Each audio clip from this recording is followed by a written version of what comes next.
بھی ہے. ایک مرتبہ خبیب کو پکڑا گیا, مکے کی گلیوں میں لا کر اعلان ہوتا ہے کہ خبیب کو پکڑا گیا ہے. خبیب رضی اللہ تعالیٰ عنہ کو گرفتار کیا گیا, اریسٹ کیا گیا اور کہا گیا لوگوں اے مکہ کی کافروں, خبیب کو پکڑ لیا گیا ہے, خبیب کو اریسٹ کر لیا گیا ہے. تم میں سے کون ہے جو خبیب کو خریدنا چاہے؟ حارث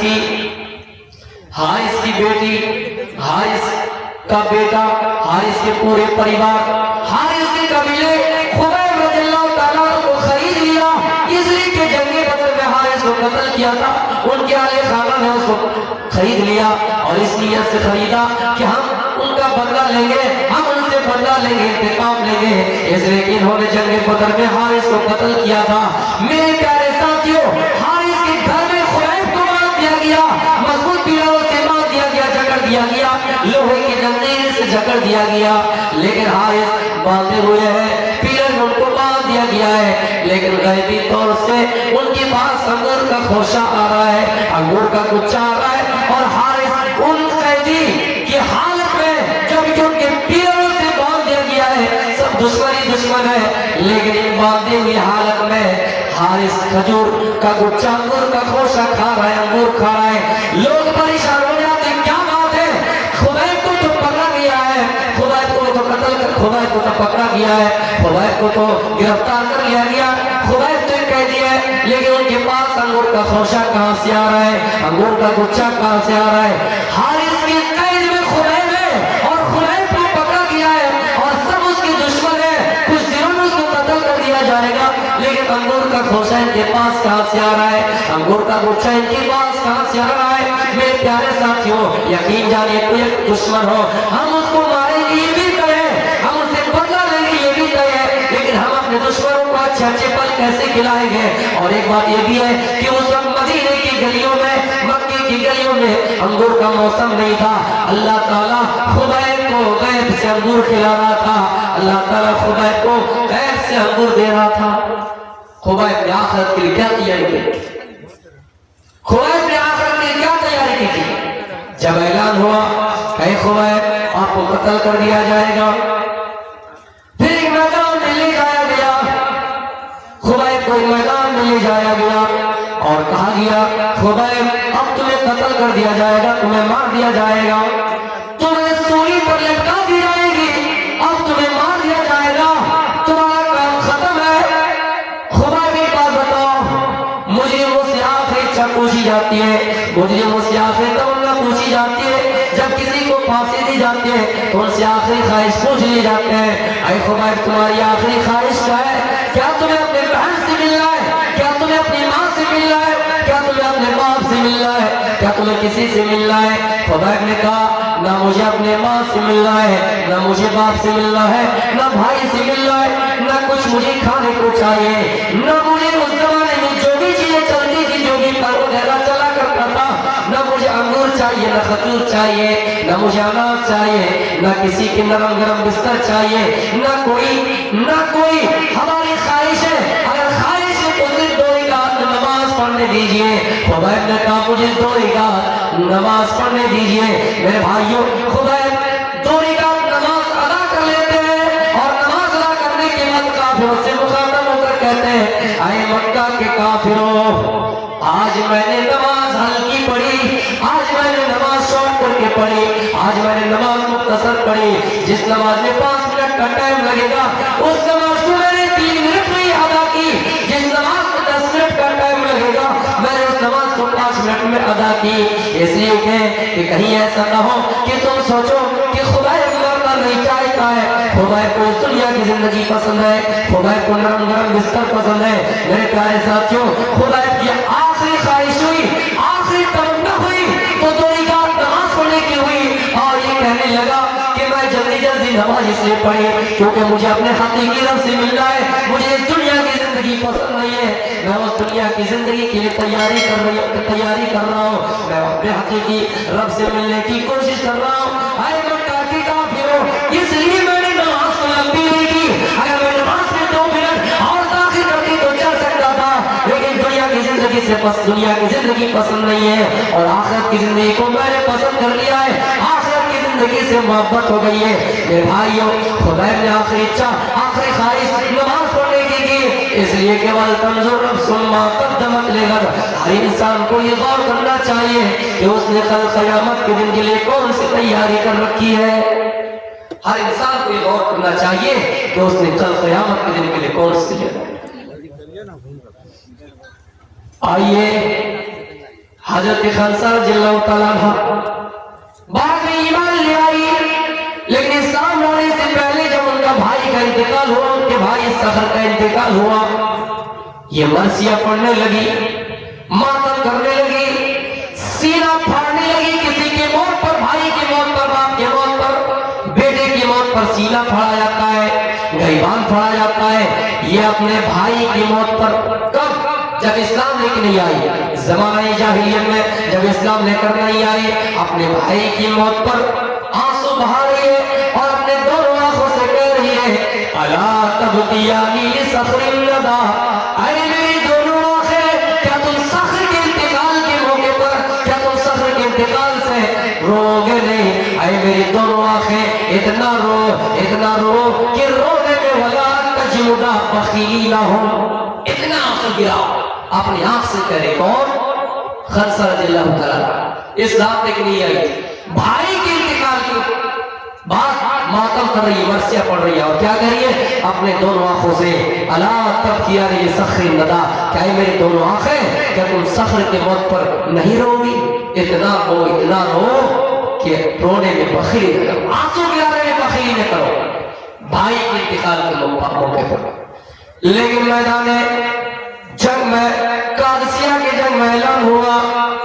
خنسا اپنے چار بیٹوں کے ساتھ جب اسلام لے آئی، خنسا 4 بیٹوں کے ساتھ میدان جنگ میں ہے، قادسیہ کے جنگ میں ہے. اور قادسیہ کے جنگ شروع ہونے سے پہلے اپنے 4 بیٹے کو نصیحت کر رہی ہے. اے میرے 4 بیٹے سنو، تم نے اپنی مرضی سے اسلام لے آیا، تمہارے اوپر کوئی پریشر نہیں تھا، تمہارے اوپر کوئی دباؤ نہیں تھا، تم نے اپنی مرضی سے اسلام لے آیا ہے، تم نے اپنی مرضی سے اسلام لے آیا. اے میرے بیٹوں، میری نصیحت یہی ہے، میں نے جس طرح تمہارے باپ کی امانت میں خیانت نہیں کی، تمہارے ماموں کو رسوا نہیں کیا، آج تم اس جنگ میں ہو، جنگ قادسیہ میں ہو، تم اتنا لڑائی کرو، تم میدان جنگ میں لڑائی کفار سے لڑتے رہو. اس لیے کہ اللہ فرماتا ہے یا ایھا الذین آمنوا اصبروا وصابروا. اللہ جنگ کرنے والوں کو، جہاد کرنے والوں کو پسند کرتا ہے. تم اس میدان میں لڑائی کرو، اللہ پسند کرتا ہے. اتنی لڑائی کرو. اگر کفار تم پر حملہ ہو، تم پر چڑھائی کر کے بیٹھے، تم بھی لڑائی کرو، تم بھی ان کا مقابلہ کرو. اس لیے کہ اللہ جنگ کرنے والوں کو پسند کرتا ہے جو تم پر چڑھائی کرے. اور تم اس موقع پر ان سے اگر لڑائی کرتے تو اللہ اس موقع پر اس جہاد کرنے والے مجاہدین کو پسند کرتا ہے. میرے پیارے ساتھیوں، اور یہ بھی نصیحت کرتے ہیں اے میرے بیٹوں، میدان جنگ اگر تم مارے جاؤ، قتل کیے جاؤ، شہید ہو جاؤ، تو تم پرواہ اپنی جان کی نہیں کرنا. اگر پرواہ کرنا تو اسلام کی پرواہ کرنا. اسلام سے پہلے اپنے بھائی کے انتقال کے موقع پر بھائی کے انتقال سے رو رہے، مرثیہ گا رہے. لیکن جب اسلام نے کیا گئی، آخرت کی تیاری دیکھیے. اپنے 4 بیٹوں کو یہ نصیحت کر رہی کہ میرے بیٹوں، اسلام کا پرچم جھکنے نہ دینا، اسلام کا جھنڈا مغلوب نہ ہونے دینا، چاہے کچھ بھی ہو جائے ہمیشہ اسلام کا جھنڈا غالب کرتے رہنا. ماں کی نصیحت سنتے ہی بیٹے نے جنگ کی تیاری شروع کی، جنگ میں لڑنا شروع کیا. میرے پیارے ساتھیوں، لڑتے گئے اور 4 کے 4 بیٹے شہید کر دیے گئے. جب حضرت خنسا کے پاس یہ خبر آئی کہ ماں، تمہارے 4 بیٹے شہید کر دیے گئے، ماں نے اللہ کا شکر ادا کیا، کہا کہ اللہ کا شکر ہے، الحمدللہ. پڑھا.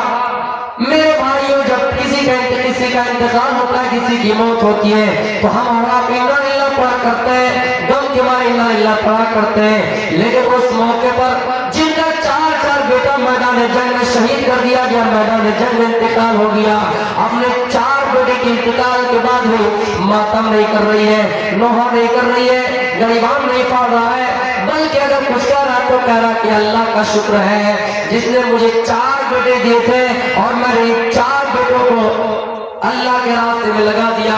لوگوں نے پوچھا ماں کیا بات ہے، آپ کے 4 جوان بیٹے شہید کر دیے گئے اور آپ ان 4 بیٹے کی موت پر رو نہیں رہے، آپ ماتم نہیں کر رہے بلکہ اللہ کا شکر کر رہے، اللہ کا شکریہ منا رہے، خدا کا شکریہ منا رہے، اللہ کا شکریہ منا رہے۔ میرے پیارے ساتھیوں، لفظ خدا استعمال نہیں ہوتا ہے لیکن جگہ جگہ کی الفاظ نکل جاتا ہے۔ میرے پیارے ساتھیوں نے کہا اللہ کا شکر ہے۔ لوگوں نے کہا کیا بات ہے، کیا رونے کی جگہ خوش ہو رہے؟ تو اس نے کہا لوگوں، قیامت کے دن جب اللہ مجھ سے سوال کرے، اللہ میرا حساب لے، اللہ مجھ سے حساب و کتاب لے اور کہے خمسہ میں نے تم کو دنیا میں 4 لڑکے دیے تھے، 4 بیٹے دیے تھے، بتاؤ کہ تم نے اپنے 4 بیٹوں کو کس راہ میں لگایا؟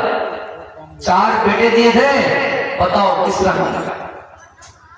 میں اللہ سے کہہ سکوں یا اللہ تو نے مجھے 4 بیٹے دیے تھے، میں نے 4 بیٹوں کو کسی چوری کرنے میں، ڈکیتی کرنے میں، سینا چوری کرنے میں، شراب پینے میں، جوا کھیلنے میں، لاٹریاں لگانے میں، سٹا لگانے میں نہیں لگایا، بلکہ میں نے چاروں کے چاروں بیٹوں کو میں نے تیرے راہ میں قربان کر دیا۔ میرے 4 بیٹے کی قربانی قبول کر لے۔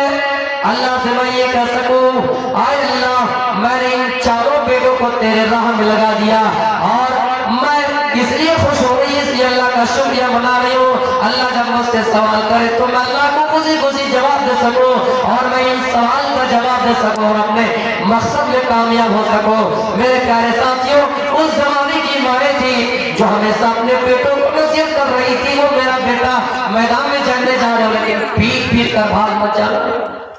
لیکن ہم اگر آپ کہیں بھیجتے ہیں پروٹیسٹ کے موقع پر، کسی موقع پر، تو اپنے بیٹے سے یہ کہتے بیٹا پیچھے رہے، جب یہ FIR درج ہو تو تمہارا نام اس میں نہ آئے، جب گولیاں چلائی جائے تو تم پیچھے ہٹ جانا، وہ گولیاں تمہارے جسم پہ نہ لگے۔ ہمیں اور آپ کو اسلام کی قدر نہیں۔ آئے اس انصاری صحابیہ کی واقعے کی طرف جن کا باپ بھی میدان جنگ میں شامل ہے، جن کا بیٹا بھی میدان جنگ میں شامل ہے، جن کا بھائی بھی، جن کا شوہر بھی، یہ پوری ہو چکی ہے، اپنے 4 رشتہ داروں کے ساتھ آئے، اہل خانہ کے ساتھ آئی ہوئی ہے، باری باری خبر آتی ماں میدان جنگ میں تمہارا شوہر انتقال کر گیا ہے۔ ماں کہتی کہ مجھے کوئی پرواہ نہیں، جناب محمد رسول اللہ کیسے ہیں، محمد رسول اللہ صلی اللہ علیہ وسلم کیسے ہیں؟ لوگوں نے بتایا کہ وہ بھی ٹھیک ہے۔ پھر خبر آئی کہ تمہارا بیٹا انتقال کر گیا ہے، کہا کوئی پرواہ نہیں، آمنہ کا لال کیسا ہے، جناب محمد رسول اللہ کیسے ہے؟